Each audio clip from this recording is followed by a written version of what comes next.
bienvenue à une autre édition de TV Laval Nouvelles. J'espère que vous allez très bien. Vraiment encore une fois pour cette semaine de grosses nouvelles. Ça bouge beaucoup à Laval. Évidemment, ça sert à ça, ce bulletin hebdomadaire, à vous rendre au courant des faits et gestes des acteurs importants dans différents secteurs d'activité de Laval et ses environs. Et tout d'abord, c'est une nouvelle qui n'a pas fini de faire jaser parce qu'évidemment, les rôtisseries Saint-Hubert est un véritable fleuron québécois. Et on a appris dans les derniers jours que ça passe maintenant donc entre des mains ontariennes. C'est ce qui a été annoncé jeudi par voie de communiqué. Les entreprises Cara Limitées donc se sont portées acquéreurs du groupe Saint-Hubert et on se rappelle que le siège social est situé ici à Laval. La transaction serait estimée à 537 millions de dollars. Les deux sociétés partagent des philosophies de gestion et des valeurs fondamentales similaires. C'est ce qu'a fait valoir le président du conseil et chef de la direction de Saint-Hubert, Jean-Pierre Léger, dans un communiqué. Selon Jean-Pierre Léger, cette alliance va permettre à l'entreprise québécoise d'agrandir considérablement les programmes de fabrication de produits alimentaires et de bonifier les ventes partout au Canada. Il ajoute aussi que les clients pourront bénéficier d'une vaste gamme de produits à l'échelle nationale et l'acquisition représente donc une excellente complémentarité pour les deux sociétés. C'est ce qu'a pour sa part commenté Bill Gregson, qui est président du conseil et chef de la direction de Cara. L'Ontarienne n'a pas de siège social au Québec. Elle indique que lorsque la transaction sera conclue, elle conservera le siège social de Saint-Hubert ici à Laval. On estime quand même à plus de 10 000 emplois là, qui sont répertoriés grâce à Saint-Hubert. 117 restaurants, dont 108 à travers le Québec. Ils détiennent aussi là, 2 usines de production alimentaire, 2 centres de distribution au Québec et un portefeuille immobilier très important là, composé de 28 propriétés fondées, on se rappelle, le 25 septembre 1951 à Montréal par M. Léger, M. René Léger, donc l'entreprise qui compte plus de 117 restaurants là, donc partout, que ce soit, je vous disais tantôt, 108 au Québec, en Ontario et au Nouveau-Brunswick. Et Saint-Hubert en chiffres chaque année, c'est 620 millions de chiffres d'affaires, 10 000 employés, 35 millions de repas servis, 8,7 millions de kilos de poulet frais, 6,7 millions de kilos de pommes de terre frites, en voulez-vous encore, 3,4 millions de litres de sauce barbecue, 3,1 millions de kilos de salade de choux, crémeuse ou traditionnelle, et 700 000 kilos de côtes levées également. Alors, ça en fait évidemment l'un de nos restaurants favoris familial. Dans un tout autre ordre d'idées, les membres du comité exécutif souhaitent informer la population de certaines décisions prises lors de la rencontre publique tenue le 16 mars 2016. Les membres du comité exécutif qui ont convenu d'approuver l'entente avec l'École polytechnique de Montréal dans le cadre du partenariat avec la chaire industrielle en eau potable et le conseil de recherche en sciences naturelles et en génie.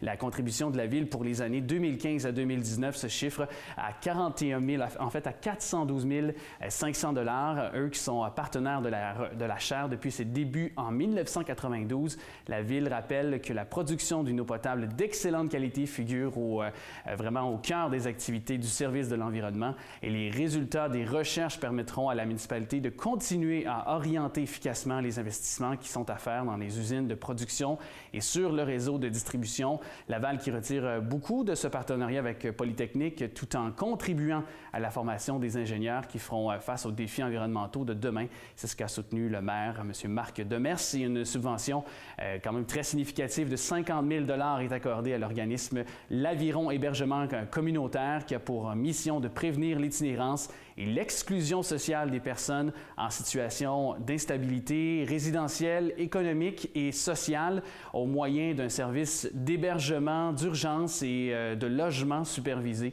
Alors, c'est une très bonne nouvelle, l'aide financière qui va permettre à l'Aviron la prise en charge d'une partie de la clientèle actuellement desservie par la division d'urgence sociale du service de police de Laval et cet organisme accomplit un travail essentiel au sein de la communauté et vraiment très fiers de les appuyer. Nous sommes surtout très reconnaissants pour les services qu'il rend aux différentes strates de la population lavalloise. C'est ce qu'a commenté le maire et les membres du comité exécutif ont autorisé la publication de l'appel d'offres donc qui est chiffré au SP-28 871 pour les services de professionnels accrédités LEED pour le projet de construction d'un centre communautaire chalet sportif au parc de Lausanne. Les services professionnels requis sont notamment la préparation des études, des plans et devis et des documents de demande de soumission, de même que les services donc pendant la période d'appel d'offres. Alors, c'est un autre très beau projet. Il y a un étudiant du Collège Saint-Sacrement qui aura la permission d'effectuer le 30 mars 2016 un stage non rémunéré en caserne à la division des opérations du service de sécurité incendie de Laval. Donc, c'est un jeune qui pourra profiter de l'expertise de nos pompiers ici. Un autre sujet, Laval qui est une île bordée par deux rivières. Les inondations, tout comme la glace, le Frasil constituent des risques sur le territoire lavallois et la sécurité civile de la ville de Laval qui est en situation de veille concernant la montée des eaux avec le printemps sur les rivières des Mille-Îles et des Prairies. Le refroidissement des températures des derniers jours provoque une stabilisation, une légère baisse du niveau de l'eau des rivières. On dénote toujours la présence d'eau sur certaines rues dans les quartiers Laval-Ouest et aussi de Fabreville. Les autorités municipales, en collaboration avec la sécurité civile et plusieurs experts, surveillent en permanence la situation afin de détecter toute situation qui pourrait être problématique. Alors, si justement, en tant que citoyen, vous apercevez ce genre d'amoncellement d'eau important, évidemment, communiquer avec les autorités, que ce soit la ville et les forces, évidemment, pour les pompiers. Éducation. Les enseignants lavallois ont rejeté à 84 % donc l'entente de principe avec le gouvernement en Assemblée générale le 22 mars, allant à contre-courant de la Fédération autonome de l'enseignement, connue sous la FAE, qui l'a accepté en majorité. Le président du syndicat de l'enseignement de la région de Laval, donc Guy Bellemare, admet que ses membres ont voté en ce sens car il croit que les gains étaient insuffisants, mais il se voit contraint de se rallier.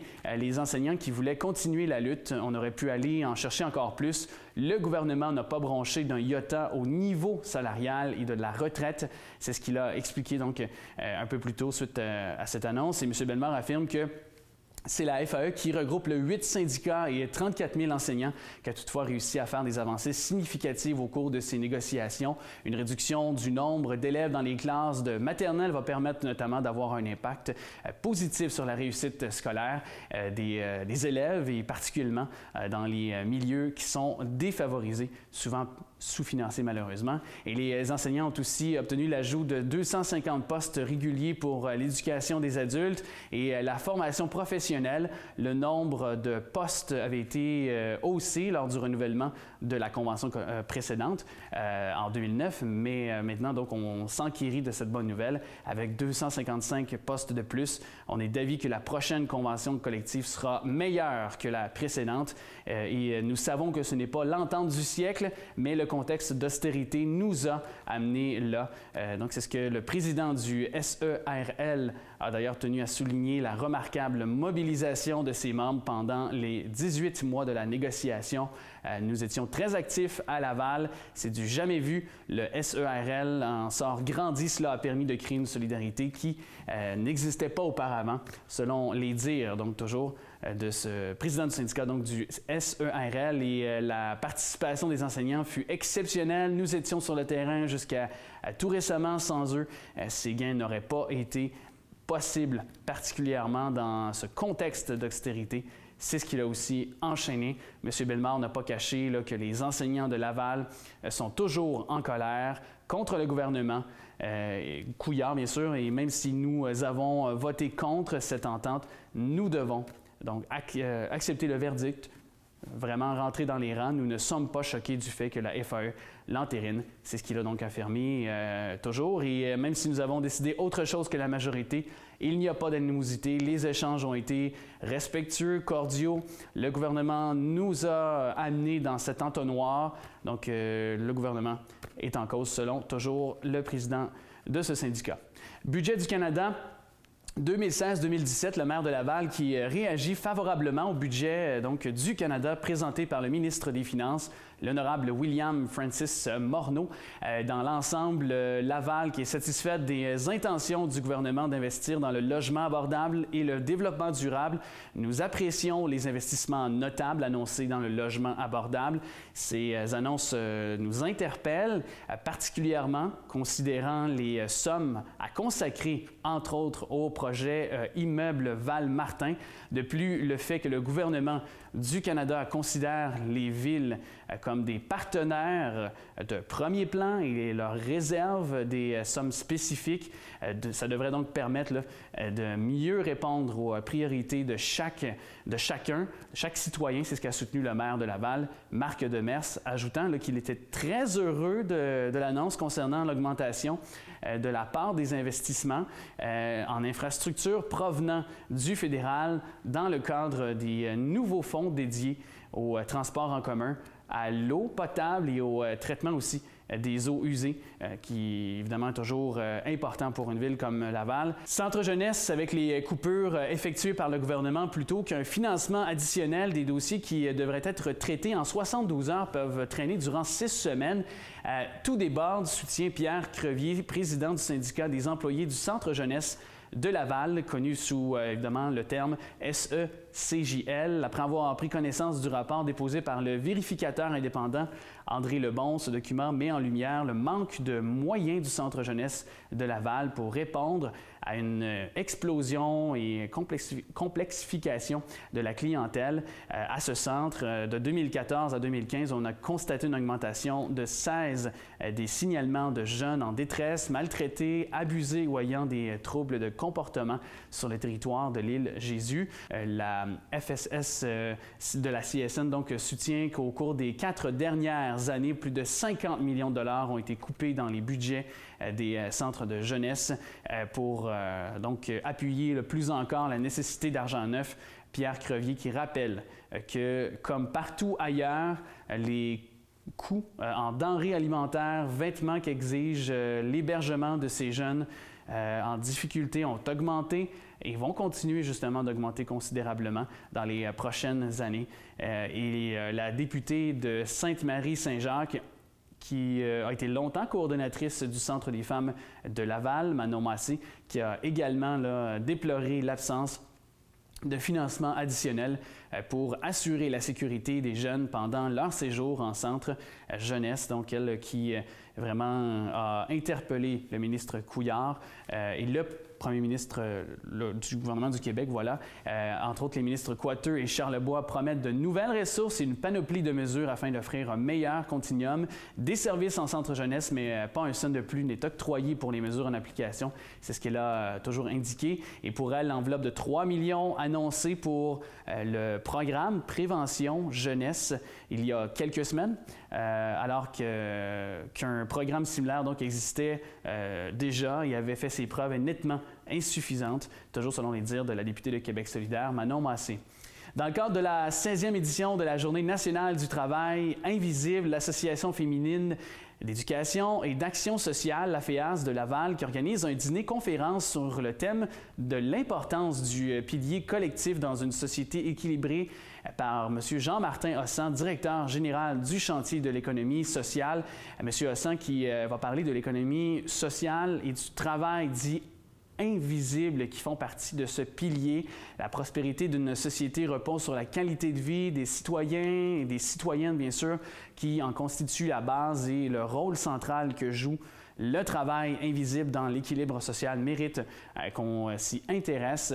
La Journée nationale du travail invisible est une activité originale de l'Association féminine d'éducation et d'action sociale de la FEAS qui se tient chaque premier mardi d'avril. Il s'agit d'une campagne visant la reconnaissance du travail non rémunéré. Donc, selon la FEAS, la non-reconnaissance du travail invisible est un des facteurs des inégalités persistantes dans notre société entre les femmes et les hommes.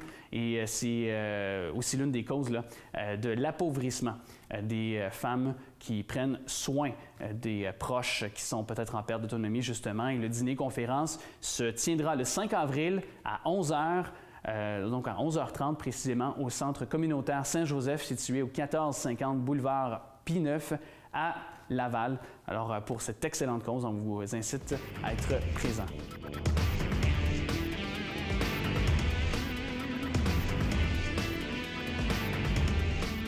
Fait d'hiver maintenant dans Chomédé, très tôt, lundi 21 mars, en fin d'après-midi, la police de Laval, qui était toujours à la recherche de deux individus, dont l'un avait tiré plus d'un projectile en direction d'un café égyptien situé au 784 boulevard Curie-Labelle.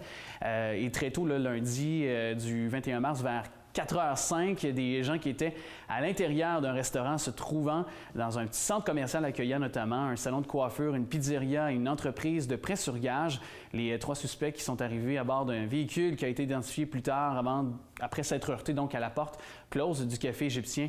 Un passager a fait feu vers le café Omda sans sortir dehors. L'agression n'a entraîné ni blessés ni dommages au bâtiment. 1h30 plus tard, des patrouilleurs qui ont arrêté le complice se trouvant au volant du véhicule ayant servi à fuir les lieux. Ce citoyen lavallois âgé dans la trentaine a été intercepté en face de chez lui et des résidents du domaine Belle-Rive ont entendu un gros boom dans la soirée aussi du lundi 21 mars alors que la police de Laval procédait à l'arrestation de Younes Aitaki, 26 ans, après une courte poursuite à pied dans ce secteur situé près de la rivière des Prairies.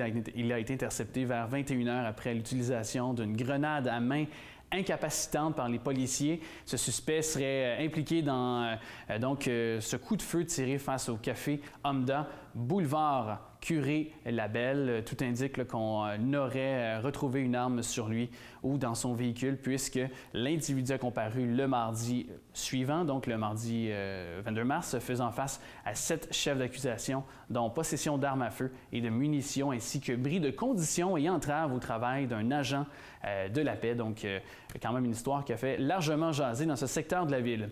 Le voleur de Burks est écroué, c'est comme ça qu'on peut le dire. Oui, après des emplettes de Noël faites à coups de marteau dans les présentoirs luxueux de la bijouterie Burks du Carrefour Laval le 23 décembre, un Montréalais de 51 ans qui a été arrêté vendredi dernier alors qu'il était pris en filature et peu après l'arrestation, on a procédé à une perquisition de sa résidence sur place. On a retrouvé entre autres l'arme de poing 9 mm qu'il avait sur lui au moment de son délit.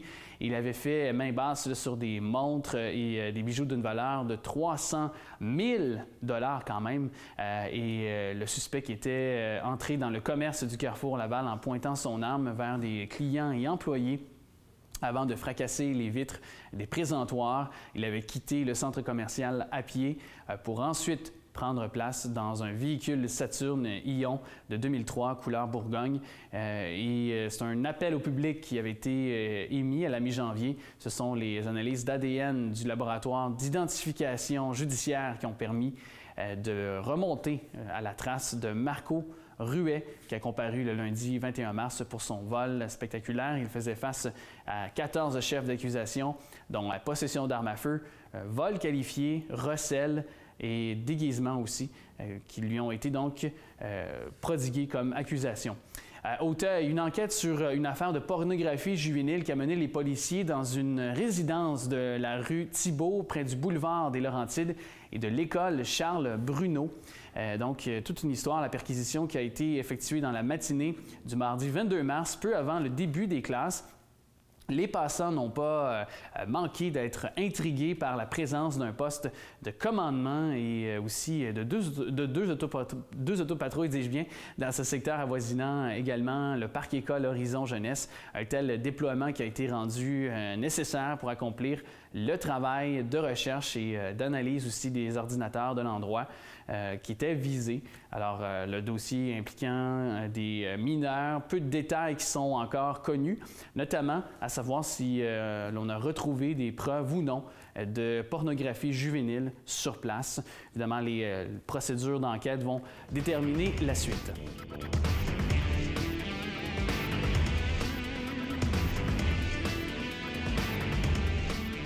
Culturel maintenant, les cadets de l'escadron 660 des Mille-Îles et du corps de cadets de la Marine royale canadienne, 11 CIO, ont participé au festival de musique et des cadets de la région de l'Est. Il s'agit d'une compétition musicale d'envergure réunissant plus de 1000 cadets et cadettes de partout au Québec, tenue les 19 et 20 mars dernier à l'école Jeanne-Mance de Drummondville.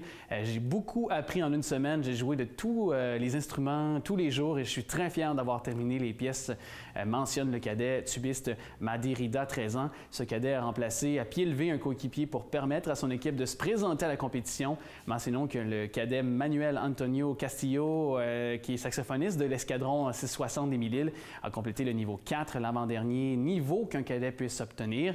Les participants qui ont eu l'occasion de faire valoir leur talent dans plusieurs catégories de groupes ou individuels et d'échanger avec d'autres cadets, musiciens provenant de partout au Québec. Ils ont aussi pu recevoir donc les commentaires et vraiment les commentaires, mais aussi les conseils, l'appréciation de 18 membres de jury provenant des Forces armées canadiennes, des conservatoires de musique et du milieu de l'éducation. Le programme des cadets, qui par ailleurs offre l'opportunité aux jeunes de s'initier, et ce, sans frais, à un instrument de musique, de participer à des cliniques spécialisées et de parfaire leurs connaissances en matière musicale, en groupe via les centres d'entraînement pour une période de 3 ou 6 semaines. Plus de 1200 instruments de musique qui sont d'ailleurs mis aussi à la disposition des jeunes pour faciliter le développement des cadets musiciens. L'inscription au programme des cadets qui est totalement donc gratuite. Alors si vous avez de jeunes apprentis musiciens à la maison, qui aimeraient peut-être jouer avec certains instruments, vous pouvez le faire évidemment avec les cadets. La relève a été consacrée le 19 mars à la salle André Mathieu, Van Loan Lee et Sandrine Ouellette, qui ont tellement impressionné le jury lors de la finale régionale du 37e concours de Cégep en spectacle qu'ils prendront part à la grande finale nationale le samedi 30 avril au Cégep de Chicoutimi, chacun ayant une bourse de 750 $ en poche. La musique du premier, la création en danse de la seconde, qui ont séduit les professionnels des arts de la scène que sont Marco Cagliari, auteur, compositeur, interprète, Fredo, magicien depuis déjà 30 ans, Jean-François Langlais du groupe Sherlock, Olivier Gagnon, qui est compositeur de musique et ingénieur de son, et Carol Grant, propriétaire d'une école de danse, qui formait le jury pour élire les gagnants. Et du côté de Van Loan Lee, étudiant au cégep de l'Outaouais, on a souligné la maîtrise de technique de son de son instrument, voilà, la guitare, son style unique, ainsi que sa capacité à habiter la scène. Pour sa part, Sandrine Ouellette du cégep régional de Lanaudière à Terrebonne s'est distinguée par la bonne maîtrise de son art et la pertinence du propos, sans négliger la fusion entre la poésie et le mouvement. C'est difficile de comparer autant de disciplines différentes et dont le calibre ne cesse d'augmenter, précise l'humoriste qui était l'animateur aussi de la soirée, porte-parole aussi de Cégep en spectacle, Derek Frenette. Il dit « Tu passes de la magie à la musique, à la danse. Je lève mon chapeau au jury. » Et vous vous rappelez aussi que le Collège Montmorency avait l'honneur de présenter l'événement où 12 participants se sont affrontés. Rebecca Lamotte, étudiante en arts, lettres et aussi communication, profil cinéma, qui représentait le Cégep Lavallois avec sa création en danse. Alors, elle a fait évidemment une très, très belle performance également.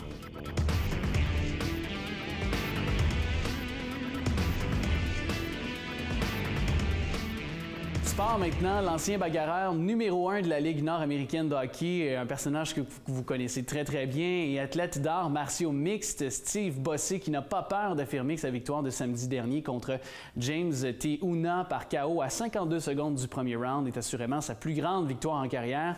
Le sportif qui a signé sa première victoire dans l'octogone de l'UFC, donc l'Ultimate Fighting Championship, en 2 duels. Ce dernier qui avait perdu son premier affrontement par KO en un peu moins de 30 secondes, voulait prouver qu'il avait sa place parmi l'élite de son sport. Je devais revenir fort. Si je l'échappais, je crois qu'on m'aurait coupé. Je suis un sportif qui est fier et je voulais prouver à tout le monde que je pouvais être dans cette cage. Je ne voulais pas donner d'arguments supplémentaires à ceux qui m'ont dénigré, affirme l'ancien numéro 29 des Prédateurs de Laval de Boss, qui a reçu une œuvre de l'organisation de Dana White hier pour se battre justement à Ottawa le 18 juin prochain contre un bagarreur classé dans le top 20 de la catégorie. Il dit « Je dois étudier l'offre avec mon équipe, mais je me sens bien, je n'ai pas de blessure et je suis prêt pour un nouveau défi. » Steve Vossé qui a beau avoir 34 ans, l'homme qui raconte qu'il est encore passionné par son sport et que si tout va bien, il croit pouvoir continuer jusqu'à l'âge de 40 ans. Si la passion est là et que mon corps me le permet, évidemment, rien ne pourra m'arrêter, conclut de Boss, toujours avec évidemment sa détermination et sa franche, je dirais, là, son vocabulaire, donc il le spécifie tellement. Plus de 300 personnes qui ont assisté à la 3e édition du Salon Sport et Loisirs Jeunesse de Laval le 19 mars à l'école Saint-Gilles. Cette activité, une initiative de cet établissement en collaboration avec la commission scolaire de Laval et Sport Laval regroupait 35 kiosques représentant une vingtaine de disciplines sportives. L'an dernier, seulement 19 kiosques étaient aménagés. Ce fut donc un très, très bon succès. Nous étions complets pour le nombre d'exposants et nous avons dû en refuser, a mentionné fièrement, oui, le directeur de l'école Saint-Gilles, Daniel Racicot. Les parents n'ont pas toujours de l'information au sujet des endroits où ils peuvent envoyer leurs enfants pratiquer une activité, par exemple, physique ou un loisir. Ils avaient donc la chance de pouvoir s'enquérir d'informations sur plusieurs sports et services de loisirs en un seul endroit. C'est ce qu'il a-t-il aussi ajouté. Donc, pour les jeunes qui ont bien aimé le kiosque des cadets, ce kiosque qui était flamboyant, il faut le dire quand même, plusieurs bénévoles étaient présents en tenue de soldats. L'engouement était là, pas seulement pour la gratuité de l'activité, mais vraiment pour les jeunes qui avaient l'air vraiment très, très captivés. Soccer, les maraudeurs du Collège Laval qui ont largement dominé le championnat scolaire régional de soccer en gymnase en raflant 5 des 6 bannières les 12 et 13 mars dernier. Vraiment, on est très fiers des maraudeurs donc, qui ont été maîtres à la maison puisque la compétition qui regroupait 56 équipes de différentes écoles avaient lieu entre leurs murs. Les formations féminines qui ont mis la main sur la médaille d'or dans les catégories suivantes, Benjamin, cadette et juvénile, toutes en Division 2. L'équipe masculine des Maraudeurs qui a gagné la médaille tant convoitée chez les Benjamins D2 et juvénile aussi. Il faut aussi ajouter là, un autre titre à l'équipe féminine, soit Atome D2B des Maraudeurs qui évoluaient dans la Ligue de Montréal. Enfin, les Panthères de Laval Senior Academy ont raflé les honneurs dans la catégorie cadette masculine D2. Les équipes championnes auront la chance de représenter la région de Laval au championnat scolaire donc de championnat provincial de soccer en gymnase. Cette compétition qui va se tenir au collège Le Tendre, catégorie le Benjamin, ainsi qu'à Trois-Rivières pour les catégories donc cadettes, les estacades et écoles aussi secondaires Chavigny, donc qui seront l'hôte de ce championnat un peu plus tard au cours des prochaines semaines. Ce sera du 1er au 3 avril, puis on vous tiendra au courant de tout ce qui a lieu concernant les résultats de nos équipes, puis ils vont nous représenter si fièrement. À athlétisme, l'ancien champion canadien au 100 mètres, Nicolas Macrozonaris, qui forme maintenant des champions, soit entre autres Prez Ogmobai et Konstantinos Bligigios, j'espère le dire comme il faut. Prez qui s'est donc illustré en étant le plus rapide en 60 mètres et a causé une agréable surprise aux 200 mètres au championnat provincial tenu à Sherbrooke les 5 et 6 mars. Il s'agissait d'un premier championnat québécois pour l'athlète lavalloise de 13 ans dans la catégorie cadette. Je savais que Prez avait le potentiel pour gagner. Elle détient le 3e meilleur temps au Canada. Il a même fait la finale au récent championnat canadien dans la catégorie juvénile des filles plus âgées qu'elle, mentionne l'entraîneur Nicolas Macrozonaris. Il s'est dit donc très fier de leur performance. Ils ont travaillé très, très fort pour obtenir de tels résultats.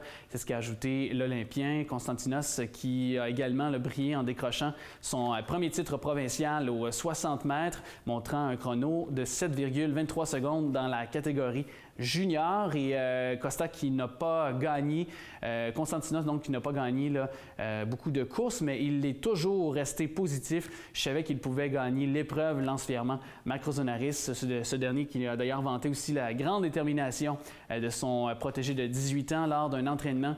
Il est arrivé en retard de 15 minutes. Je lui ai demandé pourquoi. Il m'a répondu qu'il avait pris l'autobus à Fabreville pour se rendre au métro Montmorency jusqu'au métro Côte-Vertu pour enfin marcher 15 minutes jusqu'au complexe sportif Quelle attitude! C'est ce qu'a de plus ajouté sur son protégé, Nicolas Macrozonaris, entraîneur. Bien voilà, c'est ce qui complète ce bulletin d'information régionale hebdomadaire. Un grand plaisir de vous desservir tout ça en 30 minutes de façon hebdomadaire. Alors je vous dis à bientôt!